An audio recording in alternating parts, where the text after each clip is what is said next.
সকালের টিফিন মানেই ঘোষ কেবিন, আমাদের রানাঘাটের কিন্তু বিখ্যাত দোকান। এটা কিন্তু খুব সুন্দর করে নানপুরি বেলছেন আর গরম গরম তেলে ছেড়ে দিচ্ছে। এখানকার নানপুরির বিশেষত্ব হলো এই নানপুরিতে কিন্তু ইস্ট ব্যবহার হয় না। রান্না ব্যবহার সত্যি, রান্না কেমন ব্যবহার সবই তোমার ভালোবাসা দাদা। যাই হোক, বাবা মার আশীর্বাদ পেয়েছি, চলে খাচ্ছি আর কি। না, তুমি তো রান্নাও ভালো করো দা ভাই, এটা তো বললে হবে না। দারুণ প্রত্যেকটা রান্না, অবশ্যই। আমি আর অরি এলাম। ইস্ট ছাড়া মানে ইস্ট ছাড়া? ইস্ট ছাড়া, হ্যাঁ, আমি ইস্ট ব্যবহার করি না। ইস্ট না ব্যবহার করাই ভালো। তাহলে প্রতিকার করে আমি শুনেছি, এখন তুমি গুগলে সার্চ করলেও পেয়ে যাবে যে ইস্ট।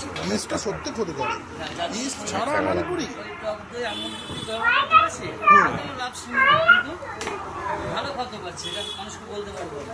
একদম একদম দারুণ। তাহলে শুনে নিয়েছো তোমরা, নিজের মুখেই দাদা কিন্তু বলে দিলেন। আজকে কি আছে